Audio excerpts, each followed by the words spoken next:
Quando todas as portas parecem fechadas e não há mais saída, Deus abre uma nova porta de esperança para você. Começa agora o programa Mensagens de Paz e Vida com João Ribe Palharim. Hoje com a apresentação de Giancarlo Palharim. Seja bem-vinda e bem-vindo ao programa Mensagens de Paz e Vida. Deus abençoe poderosamente a sua vida, a sua casa e a sua saúde. Eu sou Giancarlo Palharim, filho primogênito do fundador e presidente vitalício da Paz e Vida, pastor João Ribe Palharim, que hoje tem uma mensagem especial para você. Para você que quando assiste o noticiário na TV, na internet, no jornal, você se pergunta: meu Deus, como é possível tanta maldade no mundo acontecendo? Meu Deus, por que tantas coisas ruins acontecem mesmo com as pessoas boas? E por que, meu Deus, você sendo tão poderoso e sabendo de todas as coisas, estando em todos os lugares, não resolve essas injustiças, essa violência, essa falta de amor, de respeito, de consideração, tantos roubos, latrocínios, assassinatos? Por que, meu Deus, você não dá um fim às injustiças? Por que, meu Deus, você não dá um fim aos problemas da humanidade? Como, por exemplo, também a fome, a pandemia, não é? Isso passa pela sua cabeça. E eu te pergunto, se você sabe a resposta para essa pergunta. Não sabe? Então, fique tranquilo, porque nessa noite Deus e o pastor João Ribe Palharim vai iluminar a resposta e você vai entender por que as coisas são dessa forma e porque Deus não age, né? Deus não pesa a mão nestas pessoas. Então, prepare-se aí, desde já, pegue papel e caneta na mão, porque você vai receber um belo de um estudo, né, teológico, e você vai edificar a sua fé grandemente. Você vai dar um salto espiritual, recebendo com carinho o fundador e presidente vitalício da comunidade cristã Paz e Vida, pastor João Ribe Palharim, e a mensagem de hoje: todos contra um. Deus vai falar poderosamente com você. Neste momento tão especial de adoração a Deus, em que João Ribe Palharim pregará com unção e autoridade a mensagem transformadora do Evangelho, os pregadores do telhado convidam você a abrir seu coração e permitir que o Espírito Santo fale aos seus ouvidos a palavra que transformará a sua vida. Mensagem de hoje: todos contra um.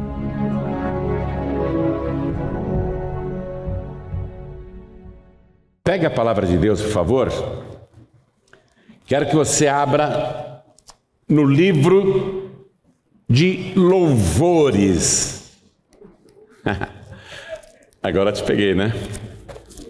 Pastor, livro de Louvores, eu já li a Bíblia inteira. Não tem nenhum livro com esse título. Abra a palavra de Deus no livro de Louvores. Louvores é a tradução do original hebraico. Para nós aqui é o livro de Salmos. Então vamos abrir no de número 2, o louvor de número 2. E o que é impressionante no livro de Salmos é que ele tem muitas profecias. Não apenas louvores, mas profecias cantadas. Coisas extraordinárias, que até o escritor na época não tinha noção da profundidade da profecia que estava recebendo ali. Porque o profeta recebe o mistério, mas ele mesmo muitas vezes não entende o mistério. Hoje nós podemos ler o louvor de número 2 no livro de Salmos e entender que este cântico é altamente profético e sabemos de quem ele está falando. Então, vamos lá. Vou ler o versículo 2. Acharam? Os reis da terra se levantam e os príncipes juntos se mancomunam contra o Senhor e contra o seu ungido. Amém? Vou reler. Os reis da terra se levantam e os príncipes juntos se mancomunam contra o Senhor e contra o seu ungido. Leio de novo e você repete em seguida. E quem estiver assistindo pela TV ou acompanhando pela internet, pelo youtube.com/joanribe ou pelas redes sociais, repita também. Vamos lá. Quem está ouvindo pela rádio ou pelo aplicativo da Feliz FM, vamos lá. Os reis da terra, bem alto, os reis da terra se levantam e os príncipes juntos se mancomunam contra o Senhor e contra o seu ungido. A palavra ungido aí no hebraico é Messias, que em português é Messias. Quando você lê no Evangelho, no Novo Testamento, o título Cristo, é a tradução grega da palavra hebraica Messias. Tá bom? Cristo não é um nome pagão. Cristo é a tradução do hebraico Messias. Então, o que eu acabei de ler para você aqui, iniciando o Salmo de número 2, que os reis da terra se levantam e os príncipes juntos se mancomunam. O que é mancomunar, minha gente? É combinar secretamente para fazer o mal. Se aliar com pessoas para praticar uma maldade. Então os reis da terra se levantam, quer dizer, é um levante, é uma rebelião. Eles não estão se levantando para ficar de pé, eles estão se levantando para combater o Senhor. É um levante. Os reis da terra se levantam e os príncipes juntos se mancomunam contra o Senhor e contra o seu Messias. Quem crê nesta palavra? É uma profecia muito forte, a gente vai penetrar aí e será maravilhoso. Quem acredita que este livro é realmente o livro dos livros? Esse livro é extraordinário, ele não é igual aos outros, porque é o único livro em toda a terra que quando você lê, você além de ter o passado, o presente e o futuro, você sente Deus falando com você. É o único livro que quando você lê, o teu coração arde, queima, e você sabe que Deus está falando contigo. Quem acredita nesta palavra? Levante a mão. Então vamos dar para esta palavra a melhor salva de palmas que já se ouviu aqui. E quem está assistindo pela TV, pela internet, ouvindo pela rádio, junte-se a nós aqui. Vamos glorificar e aplaudir. Olha, essa palavra merece. Essa palavra é poderosa. E a palavra tem nome, viu? Quando você aplaude a palavra, você está aplaudindo o próprio Senhor Jesus. Apocalipse diz que o nome pelo qual ele se chama é a Palavra de Deus. Então aplaude, continua. O Verbo de Deus, Palavra de Deus. Essas palmas são para ti. Então recebe, e sobre cada vida que te glorifica, derrama a tua bênção, a tua virtude, o teu poder. Agora, Pai, a tua palavra vai ser pregada. Vem com teu espírito, tome a boca do pregador, tome os lábios do mensageiro. Envia a tua palavra com poder e autoridade, e que a tua palavra vá, percorra todo Senhor da terra e prospere naquilo para o qual está sendo enviada, em nome de Jesus. Diga amém, Jesus. Senta, por favor. Voltando no Salmo de número 2. Agora eu leio o versículo 6. Deus falando: eu, porém, ungi o meu rei. Eu não sei se você percebeu que essa palavra rei está com letra maiúscula. Eu, porém, ungi o meu rei. Quer dizer, o rei é o ungido. O rei é o Messias. Eu, porém, ungi o meu rei sobre o meu santo monte Sião. Onde que é o monte Sião, igreja? Em Jerusalém. É o local do templo. O monte Sião. Templo de Deus. No meu santo monte Sião. Olha o que diz o versículo 7. Isso, nós não sabemos quantos séculos antes de Cristo. Se tivéssemos certeza que esse salmo aqui é de Davi, eu diria para você, olha, foi escrito 1000 anos antes de Cristo. Mas nós não temos certeza quem foi o autor deste louvor de número 2. Mas olha o que diz aqui. Versículo 7, muito antes do Messias, recitarei o decreto. É um decreto isso, é um decreto. O Senhor me disse, tu és meu filho, filho com letra maiúscula também, está vendo aí? Tu és meu filho, eu hoje te gerei. O Senhor me disse isso, mas se eu ainda sou um embrião, se eu ainda sou, um zigoto no útero de uma mulher, como é que eu poderia ouvir já o Senhor me falando? Então, a profecia está dizendo que vai ser gerado um corpo para este filho. Está pegando aí? Recitarei o decreto, isso é um decreto. Decreto divino. O Senhor me disse, tu és meu filho, eu hoje te gerei. Ou seja, a profecia dizia que este filho de Deus seria gerado um dia aqui na terra. Pede-me, e eu te darei as nações por herança e os confins da terra por sua possessão.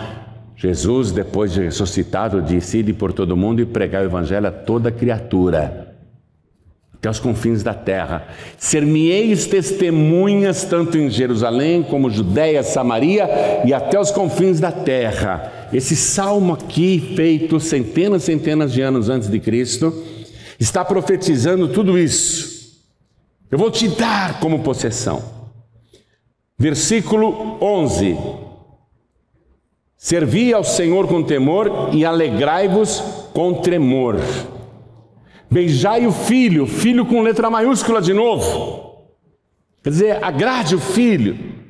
Queira bem, estime o filho, para que não se ire e pereçais no caminho, quando em breve se inflamar a sua ira. Então, quando Deus falou para aquela pessoa que estava com ele, eu hoje te gerei, estava profetizando que ele teria um corpo e aí seria chamado de filho, Essa profecia foi confirmada pelo profeta Miqueias. Consegue achar aí, profeta Miqueias, capítulo 5? Versículo 2. Essa profecia eu sei que tem cerca de 720 anos antes do Messias nascer, antes dele ter um corpo, antes do filho nascer, antes do grande rei nascer. 720 anos antes, Deus pegou o profeta Miqueias e fez esta profecia. E tu, Belém Efrata, posto que pequeno entre milhares de Judá, de ti me sairá o que será Senhor em Israel, e cujas origens são desde os tempos antigos, desde os dias da eternidade. Belém, você vai ser o local do nascimento daquele que existe desde os dias da eternidade. Local do nascimento, Belém, a menor cidade de Israel, a menor cidade de Judá. A profecia estava dizendo, com 700 anos de antecedência, ele vai nascer ali. E aí, passaram-se 7 séculos, e essa profecia, tanto do Salmo de número 2, como a de Miqueias, capítulo 5, versículo 2, se cumpriu. A Virgem Maria foi visitada pelo anjo. O anjo avisou que ela iria gerar um filho, que o nome dele deveria ser Yeshua, que significa Deus Salvador, e que ela seria a mãe do Salvador da humanidade. A Virgem Maria diz: mas eu nem sou casada, eu nem tenho marido, eu nunca conheci homem nenhum, como é que isso é possível? Aí o anjo, que era o Gabriel, diz assim: descerá sobre ti o Espírito Santo, e a virtude do Altíssimo te cobrirá com a sua sombra, pelo que o santo que de ti há de nascer será chamado de o Filho de Deus. Porque tinha que ser filho de alguém. Se ele não é filho do José, ele é filho de quem? De Deus. Por isso que a humanidade o chamaria de filho. Aí chegou o tempo em que o Salmo de número 2 e Miqueias 5:2 deveria se cumprir, mas ela mora em Nazaré. O Messias tem que nascer em Belém. Houve um decreto do governo romano que todos deveriam se alistar na sua própria cidade de nascimento, e o José então pega a noiva grávida e vai para Belém, porque ele era nascido em Belém. José era de Belém, ele era descendente do rei Davi, e o Messias deveria ser da linhagem de Davi, e Maria também, a Virgem Maria também era descendente do rei Davi. Então, eles vão para Belém para se alistarem, simplesmente cumprirem um decreto romano, mas ali ela dá a luz. E se cumpre a profecia de Miqueias capítulo 5, versículo 2, o Messias nasce em Belém. Finalmente se cumpriu essa profecia. E aí, 3 homens importantes, sábios, considerados reis também, estão em outra parte do mundo, e eles veem a estrela sobre o Oriente, e eles recebem a revelação que aquela estrela está anunciando o nascimento do grande rei. E eles, que são considerados reis também, resolvem conhecer esse grande rei e saem de suas terras e vão até Israel. Chegando em Jerusalém, eles procuram um rei, que na época era o grande rei Herodes. E eles perguntam: onde é que está aquele que é nascido, o rei dos judeus? Porque nós vimos a sua estrela e viemos aqui para adorá-lo. Aí o Herodes, o grande, que era um grande construtor, era um grande engenheiro, era um grande arquiteto, ele era um grande político, era também um grande canalha, um grande mentiroso, um grande dissimulado, um grande hipócrita. Ele pergunta para os 3 sábios: vocês vieram aqui para adorá-lo? Eu não sei onde ele está. Espera aí que eu vou chamar os estudiosos das profecias. E Herodes o Grande chama os escribas e pergunta: alguma profecia diz aonde que vai nascer o Messias, o ungido? E aí eles citam o profeta Miqueias. Eles falam para Herodes: a profecia diz que ele tem que nascer em Belém. Está aqui em Miqueias, que ele tem que nascer em Belém. Então, se ele nasceu, está lá em Belém. Aí Herodes diz para os 3 visitantes: vão para Belém, e quando vocês o acharem, me avisem, porque eu quero também ir até lá para adorá-lo. Procurem bem por esse grande rei que nasceu, e assim que souberem do seu paradeiro, voltem aqui para me avisar, porque eu quero ir adorá-lo. Já começou a mancomunação, já começou o ardil contra o Senhor, através de Herodes o Grande. E os 3 sábios, considerados reis, vão para Belém, encontram Jesus. Você conhece a história, ele é um bebezinho, está na manjedoura, e eles adoram Jesus, mas são avisados em sonhos, para que não retornem para Jerusalém, mas que voltem para suas terras por outro caminho, porque Herodes quer matar o menino. E aqueles 3 visitantes não voltam para Jerusalém, retornam para suas terras sem avisar o Herodes. Quando Herodes ficou sabendo que havia sido enganado, ele ficou furioso. Ele decidiu que queria matar o Messias. Então agora nós vamos começar um passeio maravilhoso na palavra. Eu quero que você vá comigo no Evangelho de Mateus, capítulo 2. Quando o José e a Maria e o menino Jesus estão em Belém, os 3 visitantes voltaram para suas terras. O Herodes está furioso, ele quer achar o Messias para matá-lo. E quando os 3 visitantes vão embora, olha o que diz o versículo 13. Estou em Mateus capítulo 2, versículo 13. E tendo-se eles, os 3 visitantes, se retirado, eis que o anjo do Senhor apareceu a José em sonhos, dizendo: levanta-te e toma o menino e sua mãe e foge para o Egito, e demora-te lá até que eu te diga, porque Herodes há de procurar o menino para o matar. Veja, José é avisado em sonhos também, para se esconder, pegar a mãe do menino, pegar o menininho, sair de Belém e viajar para o Egito, para outro país, ficar lá, escondido, porque Herodes quer matar o menino. O José se levanta de madrugada, pega a Maria e diz: vão embora, pega o nosso filho aí, vão embora.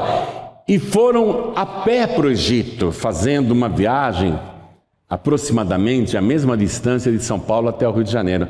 Já imaginou você, agora, nesse momento, Deus falar para você: vai embora daqui, vai para a Vila da Penha, no Rio de Janeiro, mas a pé, debaixo desse sol? A pé, pode ir, você iria. Agora imagine que uma mulher e um bebezinho pequeno, cerca de 500 quilômetros de distância. Olha o que o anjo, em sonhos, mandou José fazer. Agora, pensa um pouquinho comigo. Pensa um pouquinho. Se Deus tem todo o poder no céu e na terra para cumprir essas profecias maravilhosas, controlar todos os fatos, saber o futuro, avisar as pessoas, se Deus tem todo esse poder, Deus também tem poder, se quiser, para matar qualquer pessoa, sim ou não? Deus tem poder para matar qualquer pessoa.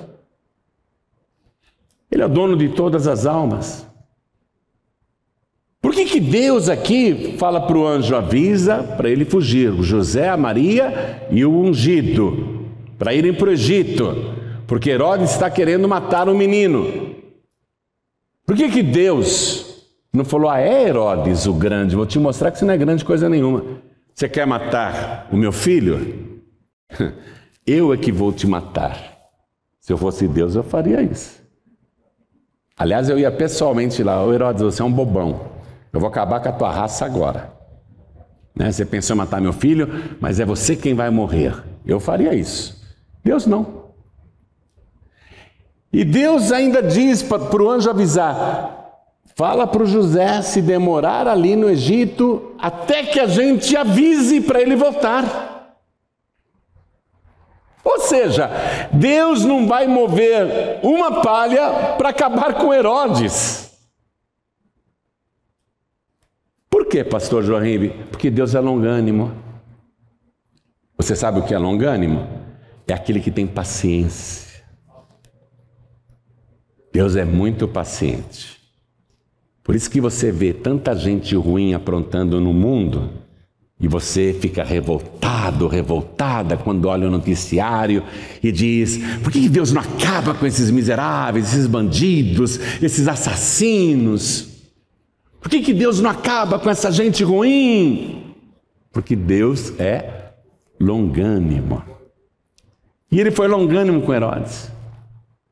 Ele deu tempo para o Herodes se arrepender. O Herodes podia falar: poxa, ele é o Messias, ele nasceu em Belém, a profecia se cumpriu, espera um pouquinho, eu estou fazendo coisas erradas, eu tenho que reconhecer que ele é o rei e eu tenho que recebê-lo.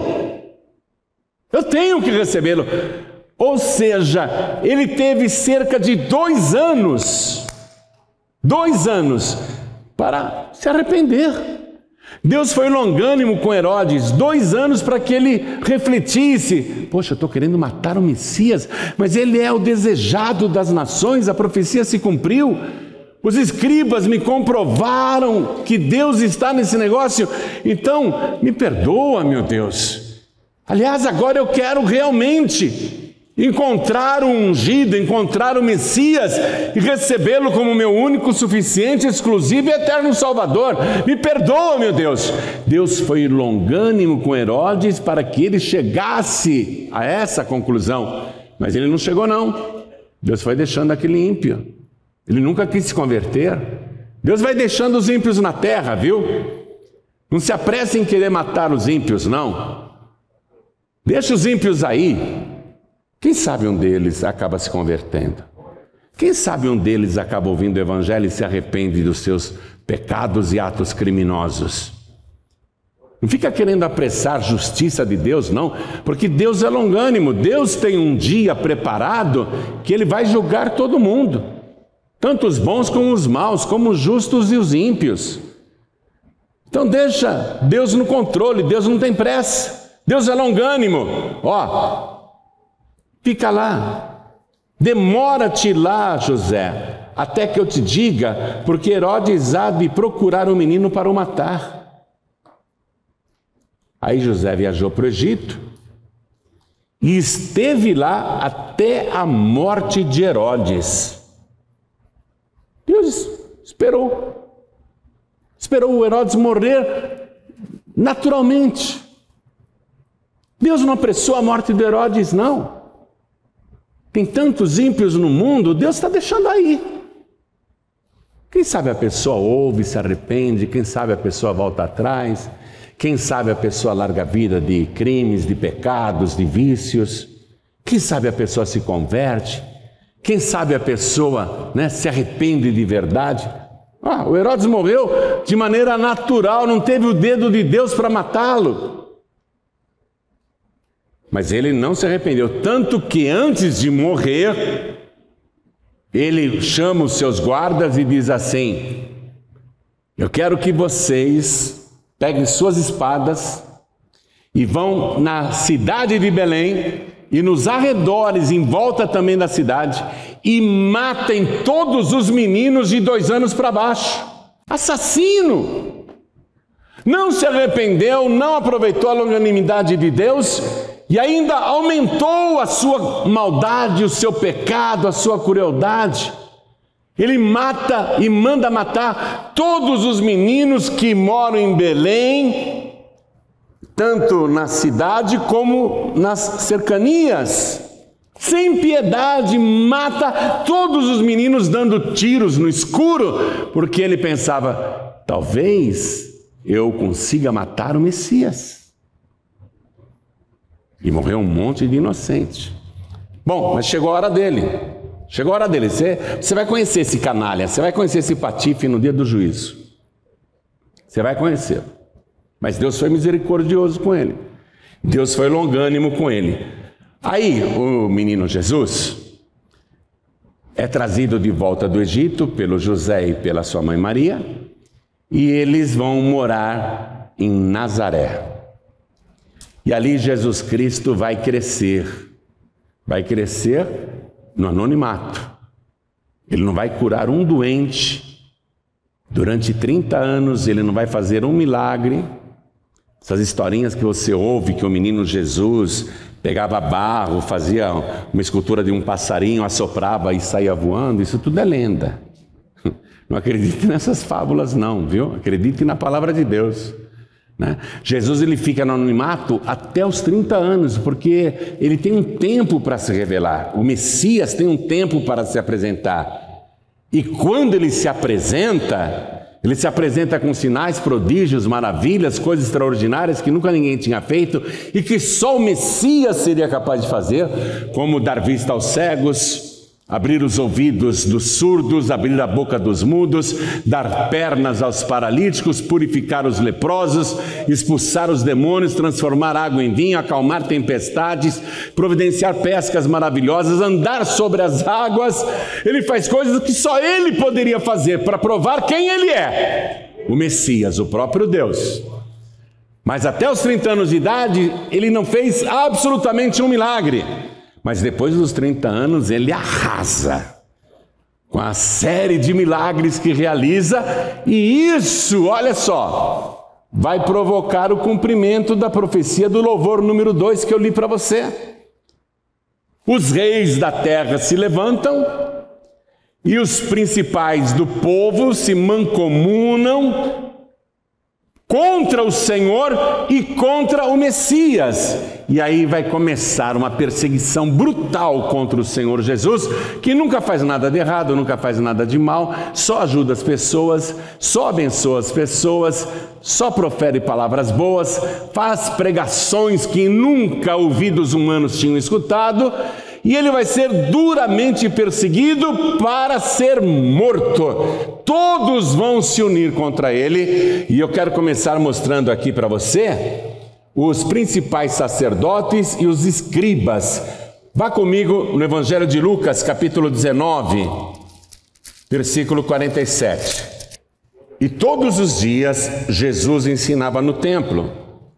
Mas os principais dos sacerdotes, veja, os sacerdotes que deveriam adorá-lo, os sacerdotes que deveriam servi-lo, mas os principais dos sacerdotes e os escribas e os principais do povo procuravam matá-lo. Já estão mancomunados aqui. Os sacerdotes, os escribas e os principais do povo já se mancomunaram secretamente para matar Jesus. Quem eram os escribas? Antigamente não havia gráfica. As pessoas precisavam de cópias da Torá, do Antigo Testamento, da Lei de Moisés. Os escribas eram pessoas que tinham uma caligrafia muito boa, bem legível, e eles faziam cópias manuais dos 5 primeiros livros da Bíblia, a Lei de Moisés, a Torá. Os escribas, por causa disso, eram profundos conhecedores do Antigo Testamento. De tanto copiarem, eles memorizaram a palavra de Deus. Os escribas que conhecem a palavra deveriam honrar o Messias, mas resolvem também entrar naquele conluio, naquele trato maligno para matar o Messias, cumprindo o Salmo de número 2. Vou reler. E todos os dias Jesus ensinava no templo, mas os principais dos sacerdotes e os escribas e os principais do povo procuravam matá-lo e não achavam meio de o fazer, porque todo o povo pendia para ele, escutando-o. O povo ficava maravilhado de ouvir Jesus falar. O povo pendia para Jesus, né? Mas você vê aqui, olha as classes de pessoas que já estão contra ele querendo a sua morte. Mas faltam os fariseus. Os fariseus quem eram? Eles eram o grupo religioso mais fanático. Era o Talibã da época. Os mais fanáticos. Eles achavam que só eles estavam certos. Eles odiavam Jesus, eles rejeitaram Jesus. Eles eram tão rigorosos com a lei de Moisés que nem Jesus passou no exame deles. Eles chamavam Jesus de pecador, de endemoniado, de enganador. Os fariseus que se proclamavam zelosos da Torá, eles vão entrar também nessa mancomunação contra o Messias. Evangelho de Mateus, capítulo 12, versículo 14. Quero que você acompanhe, por favor. Porque a palavra de Deus, ela é muito séria. A palavra de Deus nunca falha, ela sempre se cumpre. Mateus 12, 14 diz assim: e os fariseus, tendo saído, formaram conselho contra ele para o matarem. Vamos reler. E os fariseus, tendo saído, formaram conselho, conluio, mancomunaram contra ele para o matarem. Olha a oposição a Jesus, o Messias, aumentando. Mas eles não conseguiam pegar Jesus. E tinha um grupo político, um partido político dos herodianos. Os fariseus não gostavam dos herodianos porque os consideravam mundanos, imundos, etc. Mas vão se mancomunar com os herodianos contra o Senhor e contra o Messias.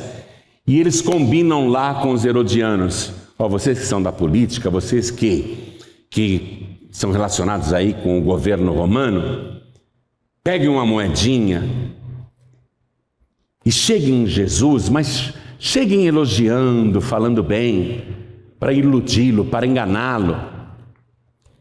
E aí pergunta para ele se nós devemos pagar o imposto para César ou não. Aí os herodianos foram, se mancomunaram com os fariseus. Os herodianos chegaram para Jesus e começaram a adulação. Oh, mestre, sabemos que dizes a verdade e que não te importas com ninguém a não ser com a verdade.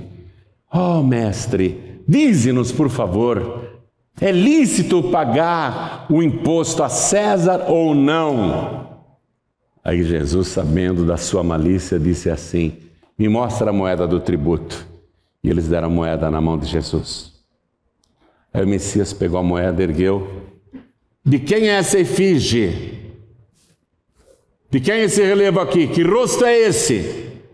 De quem é essa efígie? E os herodianos: de César. O nome de quem está escrito aqui nessa moeda? De César. Então, dai a César o que é de César e dai a Deus o que é de Deus. Mas estavam mancomunados. Percebe isso? Se mancomunaram contra o Messias. Então já aumentou a oposição, os herodianos entraram nisso. Agora veja só. Vamos confirmar aqui na palavra de Deus o Evangelho de Marcos, capítulo 3, versículo 6. E tendo saído os fariseus, tomaram logo conselho com os herodianos contra ele, procurando ver como o matariam. Estou confirmando para você na palavra. O louvor de número 2, o salmo de número 2, versículo 2, está se cumprindo fielmente. Aí, existia em Israel um concílio que era a mais alta corte jurídica do país, o Supremo Tribunal Federal de Israel, chamado Sinédrio. 70 juízes dos mais sóbrios, importantes e estudados, homens cultos e geralmente ricos. E a maior parte dos membros do conselho, do Sinédrio, a maior parte era de saduceus. Quem eram os saduceus? Saduceus formavam a elite de Israel. Eram os mais ricos de Israel. Eles não acreditavam em vida depois da morte, eles não acreditavam em ressurreição, eles não acreditavam em nada. O negócio deles era a vida mundana, a riqueza. Mas eles estão dirigindo a mais alta corte do país. Estes homens deveriam zelar para que a justiça fosse feita e a verdade imperasse. Mas eles já se mancomunaram contra Jesus para cumprir a profecia. Evangelho de Marcos, capítulo 14. Vamos no versículo 55. E os principais dos sacerdotes e todo o concílio, todo o sinédrio, todo o Supremo, buscavam algum testemunho contra Jesus para o matar, e não o achavam. Veja quantos que já estão contra Jesus que eu fui expondo para você aqui. Agora falta todo o povo. O povo tem que ficar contra ele também, contra o Messias. Evangelho de João, capítulo 19, versículo 7. Responderam-lhe os judeus, responderam-lhe o povo: nós temos uma lei, e segundo a nossa lei, ele, Jesus, ele, Yeshua, ele deve morrer, porque se fez filho de Deus. Atenção, ele deve morrer, o povo está dizendo, porque ele se fez filho de Deus, mas ele é o cumprimento do Salmo de número 2. Todo o povo diz ele deve morrer, porque ele se fez filho de Deus. E é claro que além de todo o povo, o inferno também estava contra Jesus. Todo o inferno queria matar Jesus. Então o que nós estamos vendo? Que os reis e os poderosos da terra, começando por Herodes o Grande, juntamente com as autoridades sacerdotais e com as autoridades teológicas, escribas, fariseus e saduceus, todos eles estão se mancomunando contra o Messias. Todos eles estão tramando a morte do Messias, estão contra o Senhor e contra o Messias. Todo o inferno, lógico, também queria a morte do Messias, também está contra ele. Mas agora eu vou falar uma coisa, que não somente queria a morte de Jesus, ali o grupo dos fariseus, saduceus, escribas, sacerdotes, principais do templo, sinédrio, concílio, não somente esses queriam a morte de Jesus, o inferno, mas eu vou falar uma coisa que vai te chocar. Deus também queria a morte de Jesus. Não tem como ele escapar. Deus também queria a morte do seu filho. Vou provar para você. No livro do profeta Isaías, capítulo 53, profecia 700 anos antes, o Salmo profetizou, Isaías confirmou, e o capítulo 53 de Isaías, no versículo 10 diz assim: todavia ao Senhor, está se referindo a Deus, agradou o moê-lo fazendo enfermar.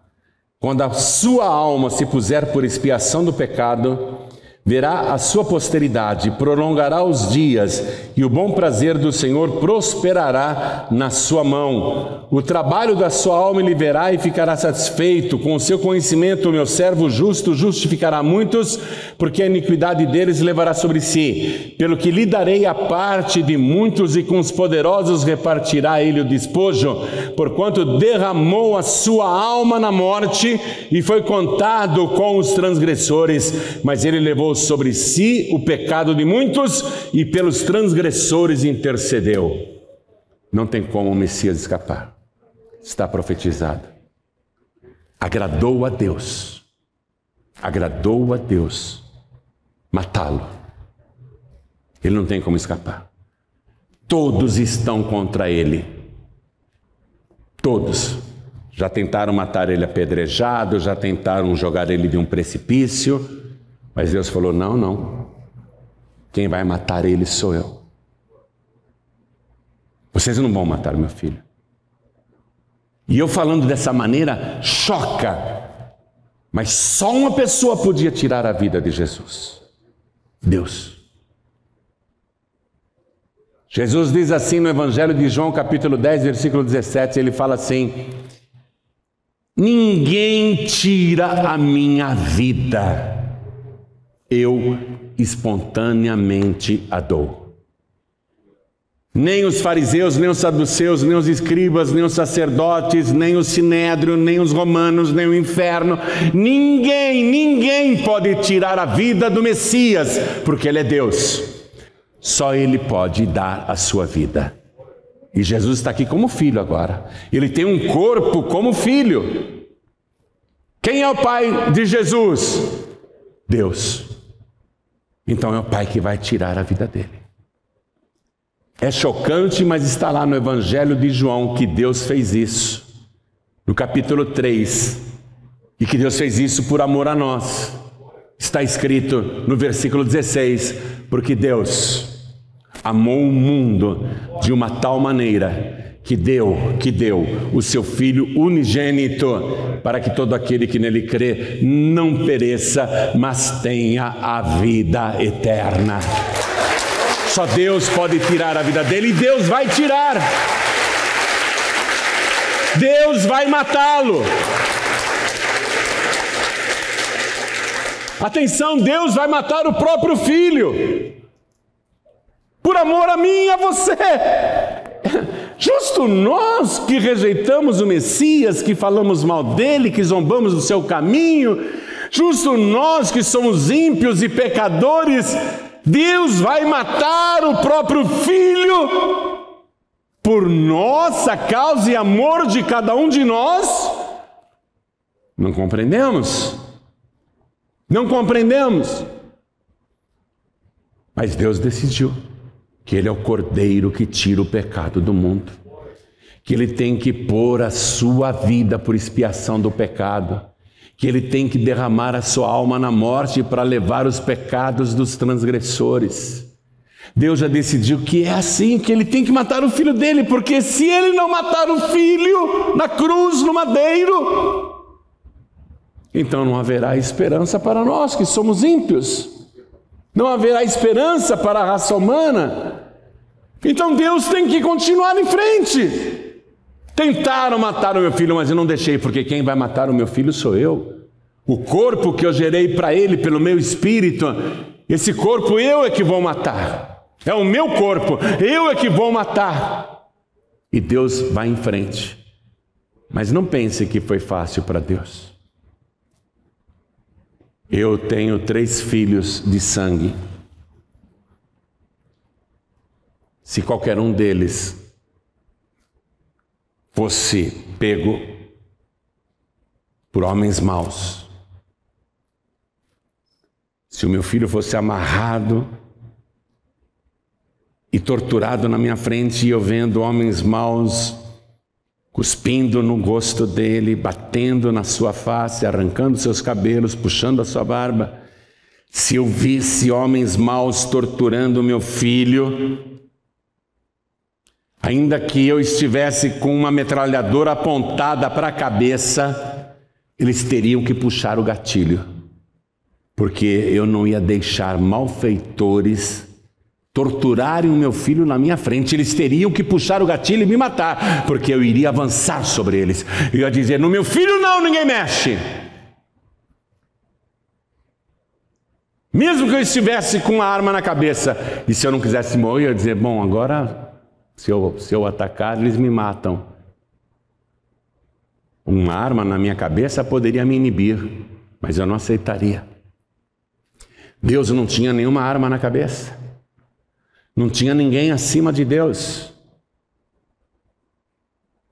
E o pai viu o seu filho ser preso, levado lá para o sinédrio, para aqueles 70 juízes, ser cuspido no rosto, espancado e condenado à morte, zombado, escarnecido. E o pai assistiu àquela sessão de tortura em pleno tribunal, em pleno Supremo. O pai assistiu. Nada o impedia. Ele poderia ter interferido, mas Deus não fez nada. Levaram o Filho de Deus, e Deus observando tudo, levaram para Pilatos. Pilatos açoitou violentamente, retalhando o seu corpo da cabeça aos pés, e o pai ficou assistindo. todas as barbaridades que fizeram com seu filho. O pai não fez nada para impedir. Enfiaram uma coroa de espinhos na sua cabeça, escarraram no seu rosto. O pai ficou assistindo. Aí levaram seu filho até o Monte Calvário, deitaram o Senhor, o Messias, o ungido, o grande rei, sobre uma cruz. E carrascos romanos pegaram pregos de 30 centímetros, enferrujados, e com uma marreta enfiaram aquela peça maligna, aquele prego, cravaram em suas mãos, e o pai ficou olhando. Depois juntaram seus pés e fizeram a mesma coisa com outro prego, e o pai ficou olhando. E levantaram a cruz, e ele ficou suspenso entre o céu e a terra, das 9 horas da manhã até as 3 da tarde, todo torto, retorcido, retalhado, machucado. E o pai nada, só ficou olhando. Quando chegou 3 horas da tarde, o céu estava escuro. Aliás, foi a única providência que Deus tomou naquele dia, naquela sexta-feira. Deus amenizou o calor da Palestina, porque ela é terrível ficar debaixo do sol. E como a sua pele devia queimar debaixo daquele sol forte, a pele toda cortada, retalhada, devia queimar muito. A única coisa que Deus fez naquela sexta-feira foi esconder o sol, esconder a lua e deixar tudo escuro, para aliviar um pouco as queimaduras. Perto das 3 horas da tarde, o Senhor Jesus, depois de já ter salvo o ladrão do lado direito, Jesus olha para o céu com o rosto todo desfigurado. Seu rosto está deformado. Ele mal consegue falar porque a língua gruda no céu da boca. Ele diz: Pai, está consumado. Nas tuas mãos eu entrego o meu espírito. E ele tombou a cabeça. Aconteceu um terremoto naquela hora. E o grande rei foi morto. Morto por mim e morto por você. Eu não era nascido ainda, nem você era nascido ainda, mas ele estava morrendo por causa dos nossos pecados. Ele padeceu tudo aquilo por causa das nossas enfermidades. Levou no seu próprio corpo, retalhado, machucado, ferido, todas as nossas dores e enfermidades. Foi atormentado e o castigo que nos traz a paz estava sobre ele. Quando ele disse está consumado, isso quer dizer que a obra perfeita do Messias foi realizada com êxito. E se você quer ter uma prova de que foi um sucesso a obra do Messias e não um fracasso, como dizem, tem pregadores que dizem que Jesus fracassou. Como que ele fracassou? Olha para mim. Olha para você, nós somos a prova viva de que a missão de Jesus foi um sucesso. Ele morreu por nós para nos salvar e hoje nós temos certeza da nossa salvação. Seria impossível aquele que não podia ser morto continuar morto. Seria impossível. Aquele que só Deus podia matar, seria impossível que ele continuasse morto, porque ele não tinha um pecado para ser retido no inferno. Os pecadores, quando morrem, vão para o inferno porque têm pecados, mas o inferno não teria como reter Jesus, que morreu no lugar dos pecadores. Lá no inferno, Jesus, ele começa a tirar dele e deixar no inferno os pecados nossos que estavam sobre ele. Jesus vai tirando todos os pecados alheios, todos os pecados de terceiros. Ele vai tirando. Esse não é meu, não é meu, não é meu, não é meu, não é meu, não é meu, não é meu, não é meu. Esse não é meu, não é meu, não é meu. Aí o diabo olha. E seu? Eu não tenho nenhum pecado. Por isso o inferno não podia retê-la. No terceiro dia, aquele que estava morto ressuscitou e está vivo pelos séculos dos séculos. E retornou das profundezas com as chaves da morte e do inferno. Hoje ele tem a chave para fechar o inferno e dizer: se você for meu, eu tranquei o inferno, você não vai entrar lá. Se você for minha, eu tenho a chave do inferno. Eu tranco o inferno para que você não entre lá. Se você for meu, se você for minha, eu tenho a chave da morte. Eu tenho poder para abrir a tua sepultura e te levantar, mesmo que a tua carne esteja apodrecida.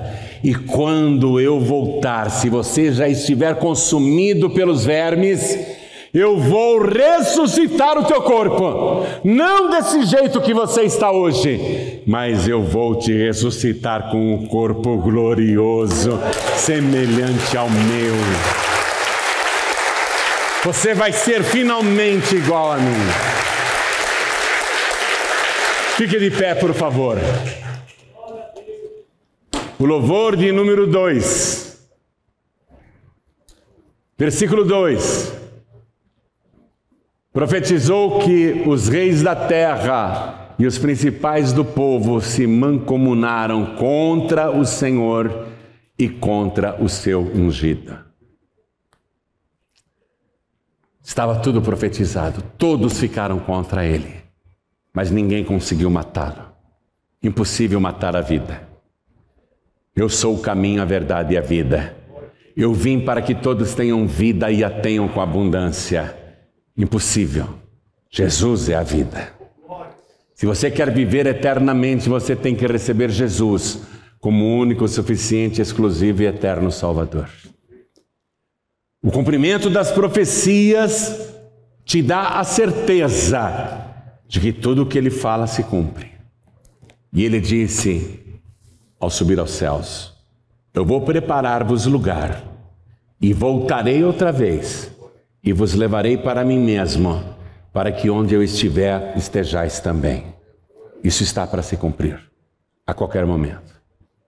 Nesse momento agora, nesse tempo nosso, tempo difícil e trabalhoso, há uma oportunidade de você escapar das coisas ruins que virão sobre a humanidade. Pastor João Ribe, virão mais coisas ruins ainda? Muitas coisas ruins. Estão apenas começando. Estão apenas começando. Quem é de Cristo vai escapar de tudo isso. E quem é de Cristo fica protegido de tudo isto. É o momento, é a oportunidade que Deus te dá. Deus longânimo, Deus misericordioso, que já viu você fazendo tantas coisas erradas e até hoje não te puniu. Até hoje Ele não pesou a mão na tua vida.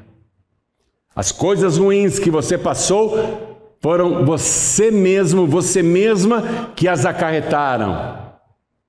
Você é o responsável, você é a responsável pelos sofrimentos que teve até hoje, não como castigo de Deus, mas por causa das coisas erradas que você andou fazendo. Porém, Deus, observando você, Deus continuou te dando tempo. Deus é paciente, Deus é longânimo, mas não abusa não, viu? Não abusa da paciência de Deus. Porque quando o tempo acaba, acabou. Deus deixou o Herodes aprontar o que queria e deixou ele morrer naturalmente. Mas você vai ver o que aquele miserável está pagando e vai pagar ainda. Ele já está pagando. e vai pagar muito mais ainda. Deus é paciente, não significa que é tolerante. Deus não tolera os pecados. Deus não tolera as coisas erradas. Ele é paciente para ver se você se arrepende.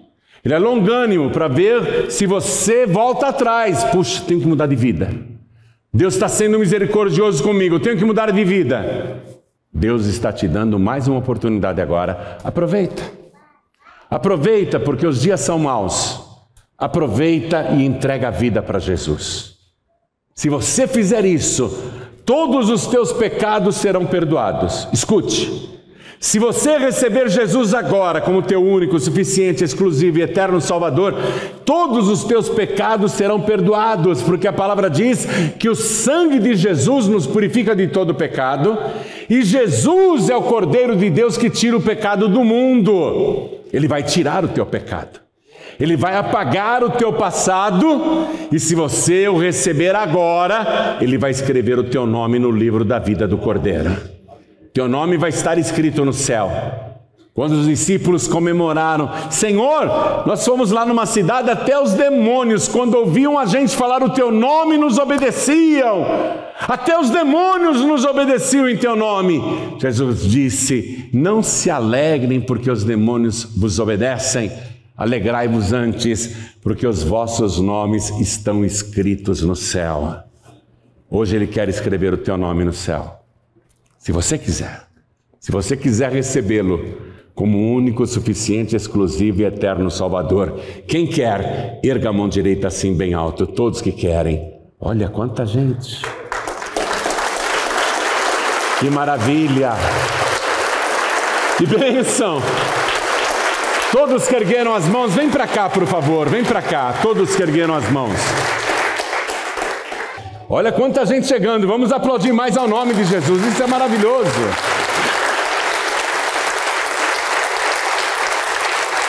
Filho pródigo, filha pródiga. Olha, filho pródigo e filha pródiga. Se você não voltar para Jesus agora, eu quero que hoje à noite você olhe pela janela do teu quarto, contemple as estrelas e o céu e veja se dentro de você o Espírito Santo não estará falando, Jesus está voltando. Filho pródigo, por que você está arriscando a tua alma para ficar no mundo mais um pouquinho?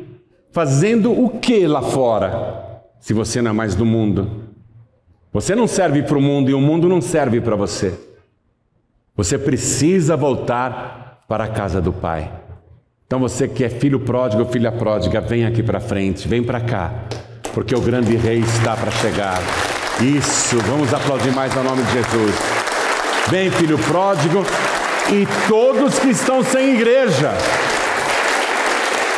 Deixa eu chamar aqui, por favor, eu quero chamar aqui os que se sentem muito fracos na fé.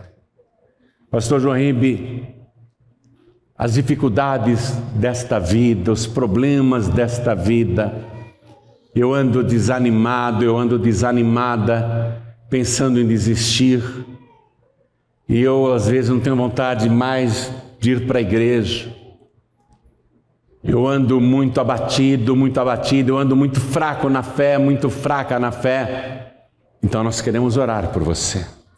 Você que se sente fraco, fraca na fé, vem para frente. Vem para frente, já estamos podendo chegar mais perto. Glória a Deus, vamos aplaudir ao nome do Senhor. Você acha que eu sou um super-homem? Não sou. Você acha que eu nunca pensei em desistir? Você acha que eu nunca pensei em voltar atrás? Ou você pensa que eu estou sempre com a fé lá em cima? Nada, nada. Tem dias que eu estou dentro de uma caverna, chorando na presença do Pai. Tem dias que eu me sinto muito fraco. E todos nós passamos por isso. A nossa vida espiritual é como uma montanha russa, sabe? Quando está lá em cima na montanha russa, você grita, êêê! Quando desce, né? E a gente tem essas subidas de empolgação, êêê! Aí de repente, meu Deus! Mas Jesus disse assim, o importante é perseverar até o fim. Aguentar até o fim. Continuar na presença dele até o fim. Nunca fugir da presença de Deus. Mesmo que dê vontade de desistir, de voltar atrás, a gente não volta. Amém? A gente não volta atrás. Nós temos que perseverar até o fim. Se a gente não perseverar até o fim, nós não seremos salvos. Mas quem perseverar até o fim será salvo. Então, se ajoelha, por favor. Você que está assistindo pela TV, ou ouvindo pela rádio, ou assistindo pelo youtube.com/joanribe, quer entregar a vida para Jesus, quer voltar para Jesus, então, se possível, se ajoelha ao lado do teu rádio, ao lado do teu televisor, ao lado do computador. E quem está dirigindo, ou está em trânsito, está numa condução, não tem como se ajoelhar, ou está num hospital acamado, não tem como ajoelhar, está assistindo pela TV, quer entregar a vida para Jesus, então coloque a mão direita sobre o teu coração e nós aqui, que estamos na frente do altar, com a mão direita sobre o nosso coração, vamos orar. O meu Deus e meu Pai, eu acredito que o Senhor Jesus é o grande Rei, é o ungido, é o Messias, e eu creio que Ele morreu na cruz, foi morto para que eu não morra, e padeceu com os meus pecados, levando sobre si as minhas doenças, as minhas dores, tudo isso para me dar a paz e a expiação, o perdão dos meus pecados. Por isso eu peço, meu Deus, que me perdoe, me purifique agora com o sangue de Jesus, apague o meu passado e as minhas iniquidades e escreva o meu nome no teu santo livro, o livro da vida, e me ajuda, Senhor, a perseverar na tua presença, na tua casa, até o fim, porque eu sei que os dias são maus, mas quem perseverar até o fim será salvo. Me dá, Senhor, a alegria e a certeza da minha salvação, porque eu declaro que o Senhor Jesus é o meu único, suficiente, exclusivo e eterno Salvador para todo sempre. Amém.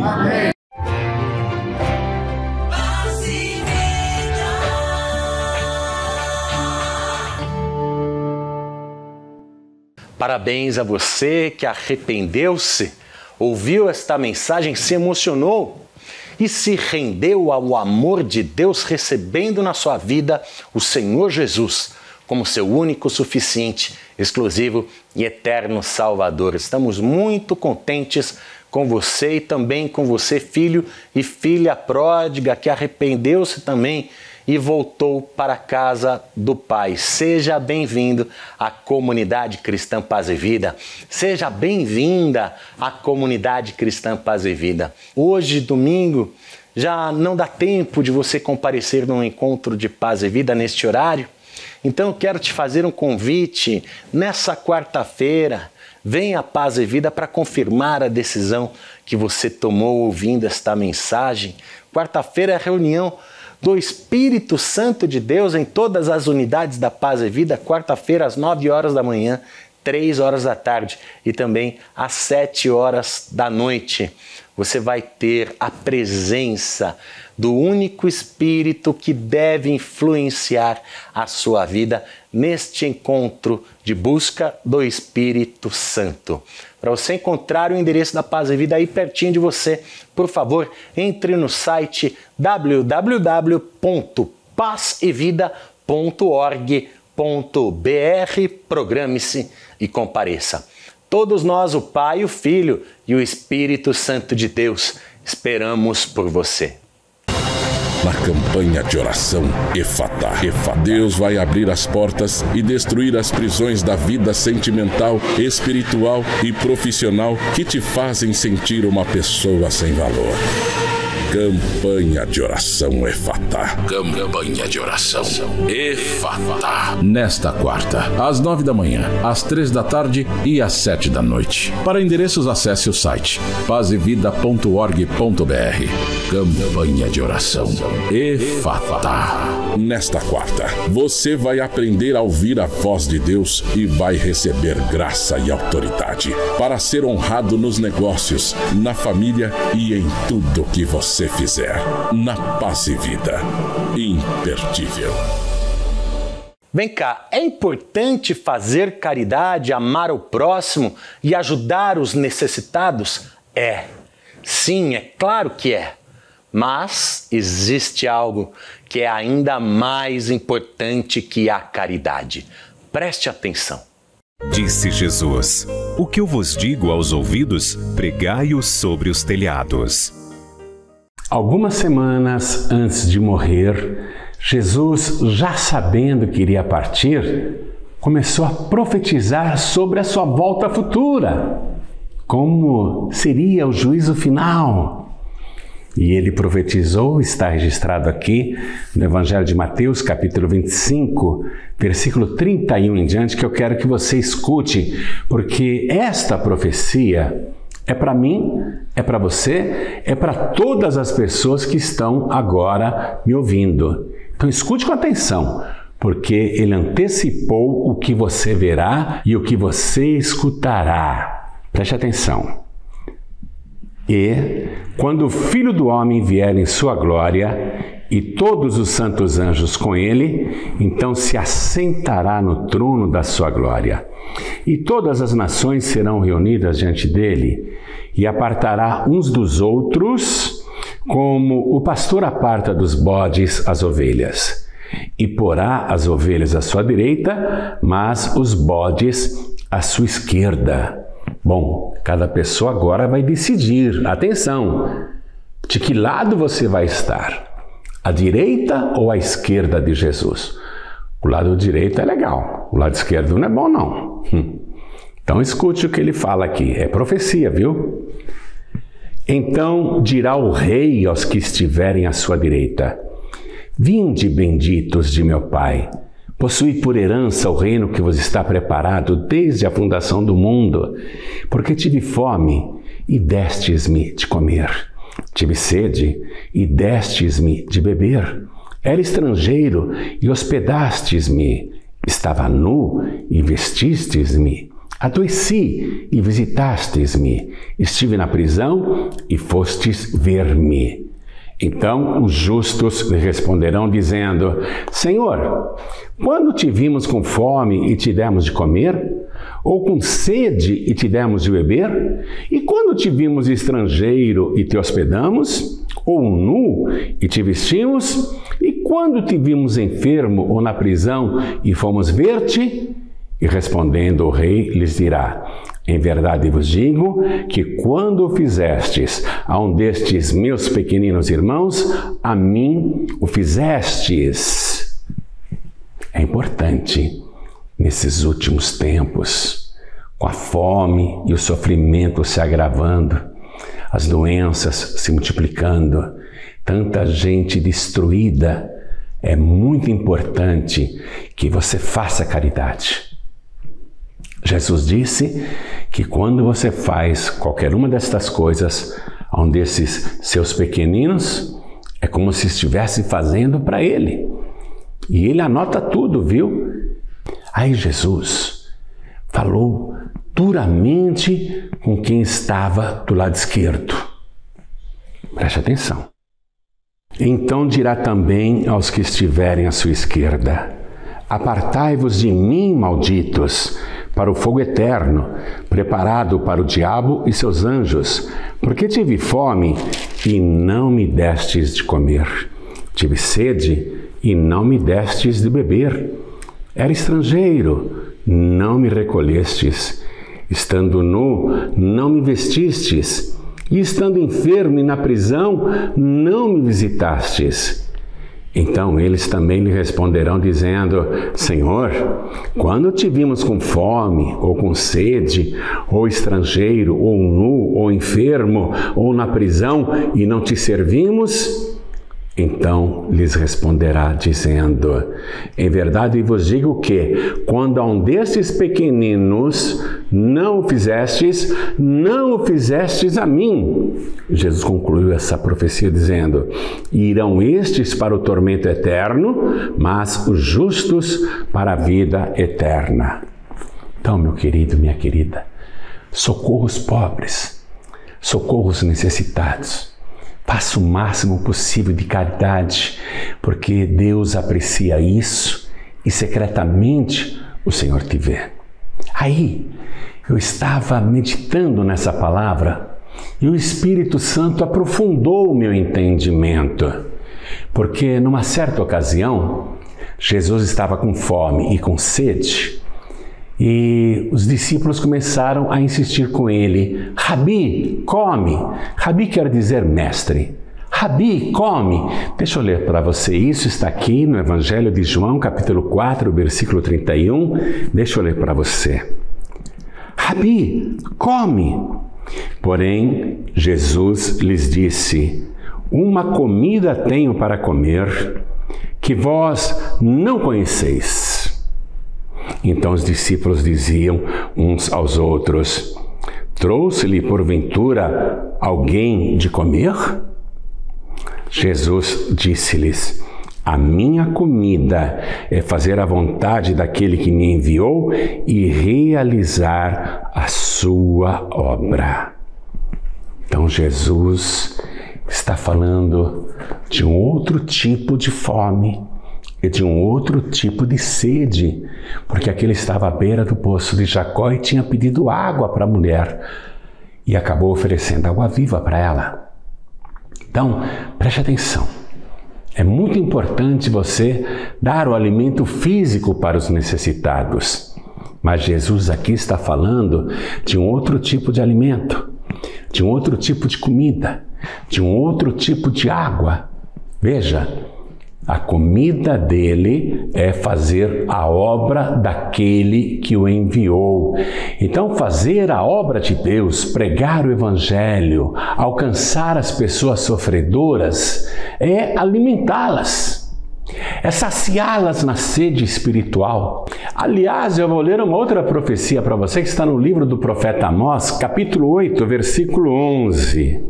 Deus falando: Eis que vem dias, diz o Senhor, em que enviarei fome sobre a terra. Não fome de pão, nem sede de água, mas de ouvir as palavras do Senhor. Está entendendo isso? Então, se você leva o alimento físico para quem precisa, Jesus vai dar uma recompensa. Imagine levar o alimento espiritual para aqueles que têm fome da palavra de Deus, têm fome do pão da vida, têm sede da água da vida. Você encontrar pessoas maltrapilhas espiritualmente falando, pessoas andrajosas, mal vestidas, até imundas, e levar para elas a veste da salvação. Você encontrar pessoas doentes na alma, no espírito, na mente e levar para elas o remédio espiritual que só Jesus pode dar. Imagine você levar para os doentes encarcerados a cura e a libertação que só Jesus pode dar através do seu Evangelho. Quando você contribui para a pregação da palavra pelo rádio, pela TV, pela internet, pelas literaturas impressas, você está fazendo a obra de Deus. Está alimentando milhões e milhões de pessoas famintas. E é por isso que eu quero que você, que ainda não é um pregador do telhado, que ainda não é uma pregadora do telhado, passe a ser. E contribua com o que você puder, porque você estará levando o pão da vida, a água da vida, as vestes da salvação e também o remédio para o corpo e para o espírito. Você estará fazendo a obra de Deus. Aí imagine naquele grande dia que Ele já vai elogiar a caridade que a gente faz pelos pobres, Ele poder dizer para você: muito obrigado, viu? Porque você foi além do alimento físico, foi além do alimento material. Você levou o alimento eterno, levou a água da vida, levou libertação verdadeira. Aí você vai dizer: mas Senhor, eu não sou pregador, eu nunca fiz nada, não é? Ah, Jesus vai dizer assim: mas quando você contribuía com as suas ofertas, com os seus dízimos, com as suas doações, você estava fazendo isto por mim mesmo. E é como se você fosse um pregador, uma pregadora. Você ganhou muitas almas e elas estão todas aqui agora. São frutos eternos. Por isso, Jesus vai dizer, a sua recompensa é muito maior. Aliás, eu vou confirmar isso voltando para aquele episódio, quando os discípulos diziam: Rabi, come! E ele falou: eu tenho uma comida para comer que vocês não conhecem. Que comida que é, Senhor? E ele falou: a minha comida é fazer a obra daquele que me enviou. Naquela mesma ocasião, olha o que Jesus disse em seguida: não dizeis vós que ainda há 4 meses até que venha a ceifa, a colheita? Eis que eu vos digo: levantai os vossos olhos e vede as terras que já estão brancas para a ceifa, para a colheita. Aí ele fez uma promessa, preste atenção. E o que ceifa, o que colhe, recebe galardão e ajunta fruto para a vida eterna, para que, assim o que semeia como o que ceifa, ambos se regozijem. Você sabe que eu, quando prego, eu colho muitas almas, não é? Mas se você me ajuda, se você contribui com as suas ofertas, com seus dízimos, com as suas doações, você está semeando. E quem semeia, no caso você, vai receber o mesmo galardão que eu, que quando prego, colho almas para o reino de Deus. E você sabe, não é? Que Deus me deu graça para pregar o Evangelho e ganhar almas. Eu sou um ganhador de almas. Se você me ajudar semeando no meu ministério, se você me ajudar semeando como pregador do telhado, como pregadora do telhado, eu vou colher as almas, mas você vai se regozijar comigo, porque o fruto eterno também será teu. Deixa eu reler isso. E o que ceifa recebe galardão, e ajunta fruto para a vida eterna, para que, assim o que semeia como o que ceifa, ambos se regozijem. Quando eu prego, você está colhendo fruto comigo. Cada alma que eu ganho, você que me ajuda a pagar essa emissora de televisão, você que me ajuda a evangelizar pelo rádio, pela internet, você que contribui para imprimirmos milhões de exemplares do livro Jesus e distribuirmos de graça no Brasil, Portugal, África, Europa, Israel, Egito, América do Norte. Você que me ajuda, você também vai se regozijar comigo, porque é participante desta colheita. O que semeia receberá o mesmo galardão daquele que ceifa. E Jesus disse: ambos irão se regozijar. Então, não recolha a sua mão, não feche a sua mão. Pelo contrário, abra generosamente aos que têm fome do pão da vida e sede da água da vida. Aos que estão nus espiritualmente falando e serão vestidos com vestes de salvação. Aqueles que estão largados nas ruas, mas serão recolhidos na casa do Pai. Você vai ter recompensa sobre todos estes frutos eternos. E fazendo assim, você vai estar do lado direito de Jesus. E Ele vai te chamar de bendito de meu Pai, bendita de meu Pai. A melhor maneira de você contribuir é usando a nossa chave Pix, que é essa que eu vou falar, é o CNPJ 52 844 412/1000 ao contrário, -01.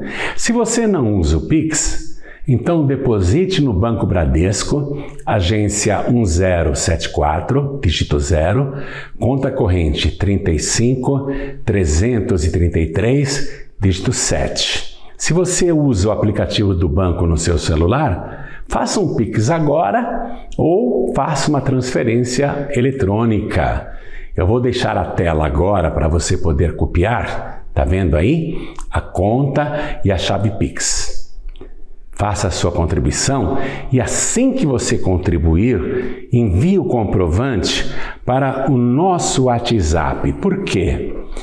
Nós iremos incluir o seu nome no livro de ouro dos pregadores do telhado e através de um relógio de oração com homens e mulheres de Deus, iremos orar 24 horas por dia para Deus abençoar a sua vida, a sua saúde, te proteger, abençoar o seu trabalho, a sua família, abençoar a sua vida espiritual e te conceder grande prosperidade. Então, encaminhe o recibo da sua transferência para este WhatsApp 11 9 7737 7677 e sempre nós teremos um brinde surpresa para te enviar.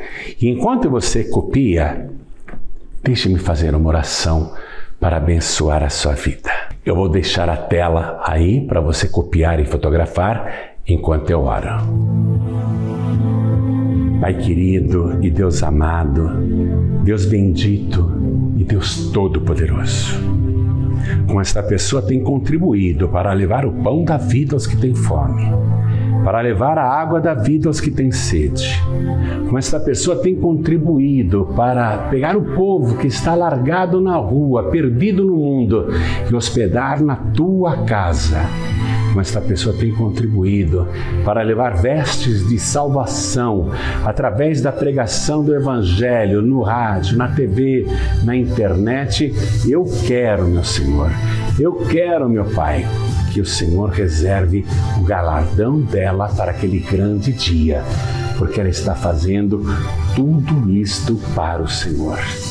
Não é por minha causa, não, e sim por tua causa, ó Deus, por causa da tua palavra, por causa do Evangelho, por causa das almas. Então, recompense esta vida já neste tempo, devolvendo para ela até 1000 vezes mais e no século futuro, além da vida eterna, aquele galardão eterno. É o que eu te peço e já te agradeço. No nome santo do teu Filho Jesus, assim seja feito. Amém. Amém? Relendo as palavras do Senhor Jesus, que disse: e o que ceifa recebe galardão e ajunta fruto para a vida eterna, para que, assim o que semeia como o que ceifa, ambos se regozijem. Deus te abençoe, viu? Muito obrigado mesmo. E vamos em frente, porque o grande Rei está chegando. Muito obrigado. Deus abençoe a sua vida. Pregadores do Telhado. Comunicação a serviço da vida. Chegamos ao encerramento do programa Mensagens de Paz e Vida de hoje. Eu vou liberar com muita fé a bênção sacerdotal na sua vida. Mas antes eu tenho uma dica, a última dica do programa é para você acessar o canal do pastor João Ribe Palharim no youtube.com/joãoribe. Lá no YouTube do pastor João Ribe, no canal que você se inscreve gratuitamente, você tem acesso a inúmeras mensagens de paz e vida, ilustrações do reino de Deus, testemunhos que vão te dar esperança, coragem e fé para resolver um problema que você está enfrentando, seja ele qual for, e com certeza Deus vai falar muito com você. youtube.com/joãoribe. é muita bênção. E agora faça assim com as suas mãos e tome posse. O Senhor te abençoe e te guarde. O Senhor faça resplandecer o seu rosto sobre ti e tenha misericórdia de ti. O Senhor sobre ti levante o seu rosto e te dê a paz. Até amanhã, estaremos de volta aqui pela TV Gazeta às 11 da noite e eu espero por você. Deus te abençoe. Tchau!